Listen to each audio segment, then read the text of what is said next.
Hello once again, Antoni here with a review of Verdi's Aida with Andrea Battistoni on the podium, which I saw at the Deutsche Oper Berlin. And this was also the same modern minimalistic production that I saw with the intimate drama of Radames, Amneres, and Aida, with the addition of having the offstage voices being sung by not only the chorus, but also Amonasro, Ramfis, the king of Egypt, the messenger, and the priestess. And while I'm not a major fan of this particular production, because every time I would think of any production of Aida, I would love to have a lot of great scenery, a lot of magnificent costumes, and just let it burst with bright colors from all over the place.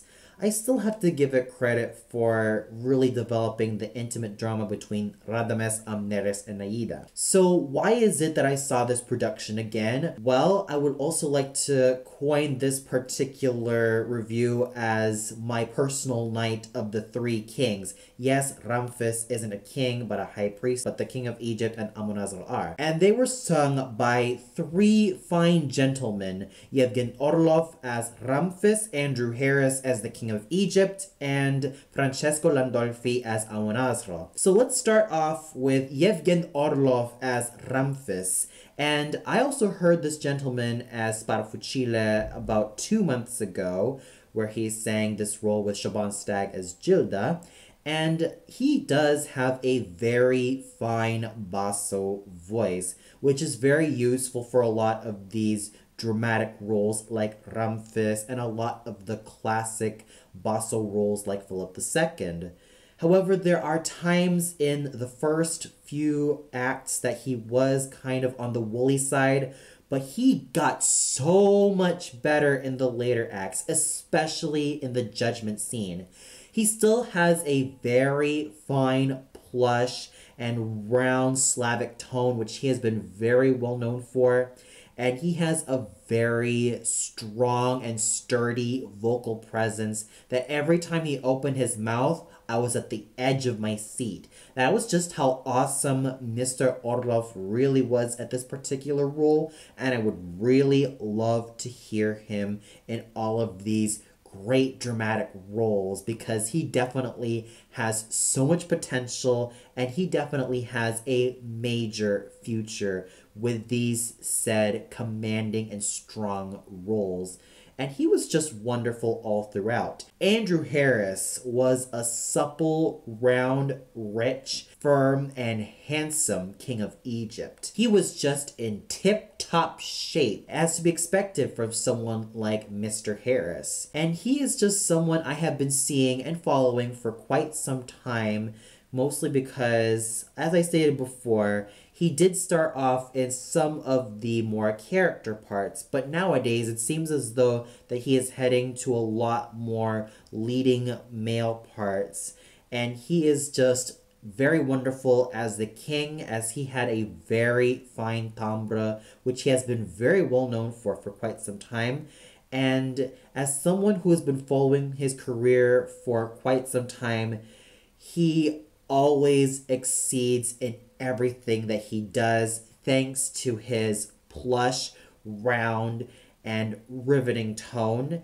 And he has a very focused basso cantante instrument, which he has made great use of. Francesco Landolfi was a baritone I have never heard of before, and when he was going to sing Amonasro, I was quite unsure if I will ever like his voice. While my skepticism melted away when I heard him sing, and it was just a very fine, dramatic baritone instrument. Yes, it may not be as round or rich as, let's say, Cornell McNeil or the great Gian Giacomo Guelfi, but he definitely has a very strong and handsome vocal presence, and he is just sturdy as a vocal actor, especially when he throws himself into this powerful dramatic baritone role of Amonasro.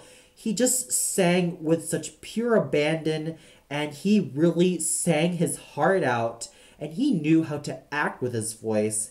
And I could definitely tell that this gentleman was a pro, and I would really, really love to hear more of him in the near future because he has one of the finest dramatic baritone voices I have ever heard, and he just has a very wonderful future ahead of him.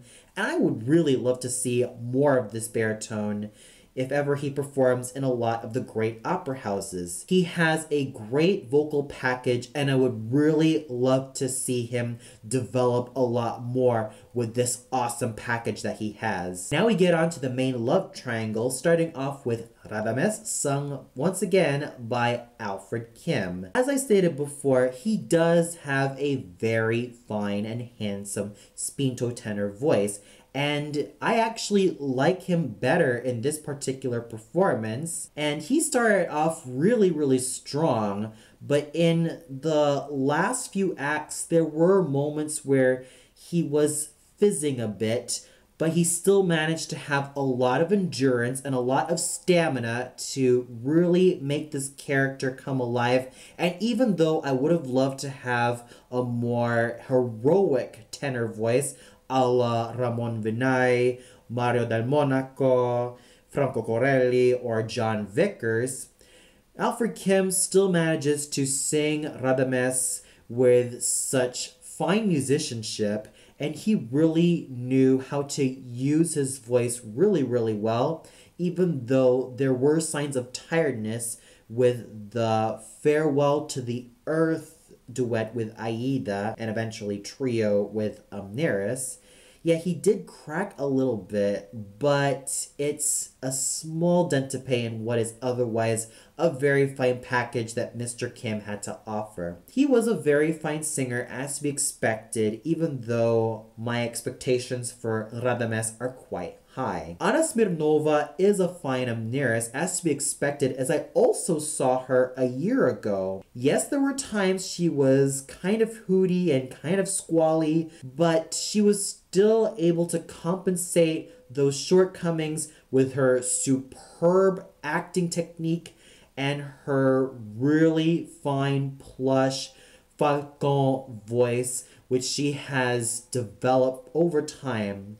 As I stated before, Anna Smirnova started out singing strictly dramatic mezzo roles before transitioning into the more dramatic soprano roles of Abigail, Gioconda, and even her first Turandot, which she will be singing in the near future. Despite some of the shortcomings Miss Smirnova had, she still had a very gorgeous voice, and she even had a grand stage presence, and you could definitely feel the jealousy, the anguish, and a little bit of that bitchiness that makes Amneris come alive as a character. And she really knew how to make great use of her firm and sturdy dramatic mezzo / dramatic soprano voice, and she was able to sing the judgment scene with such pure abandon. Tatiana Serian continues to be a very consummate musician in her interpretation of Aida. What more can I expect from someone like Madame Tatiana Serian? She was a very sleek figure on stage. She had a really gorgeous body. She had an equally rich and creamy spinto soprano voice, which she has been very well known for, especially with roles like Tosca, Abigail, and a lot of these great spinto and dramatic soprano roles of the Italian repertoire. And she also sang Freya from Wagner's Das Rheingold. I would also love to see her singing in a lot of the dramatic parts, like Chrysothemis, the Marschallin, and even Zenta from Wagner's Der Fliegende Holländer. That would actually be wonderful in her. But as for her interpretation of Aida, she still continues to show grand musicianship, and she was just gorgeous all throughout. In the smaller roles, we have Attilio Glaza's firmly sung Messenger and Adriana Ferfecka's gorgeous High Priestess. So overall, everyone did fabulously all throughout. And the conducting done by Andrea Battistoni was really solid, and since I was also sitting in the 5th row, that also meant that some of the chorus members also sang, which really excited me. And if you know my feelings about the Deutsche Oper Berlin's chorus, they are excellent all throughout. So overall, this was definitely a very fine evening for opera as well, with great singing, great conducting, and a great orchestra and chorus like the Deutsche Oper Berlin's. Well, that's all for now. Be sure to tune in tomorrow where I review Puccini's La Bohème at the Staatsoper im Theater. So until then, good night everybody and happy holidays!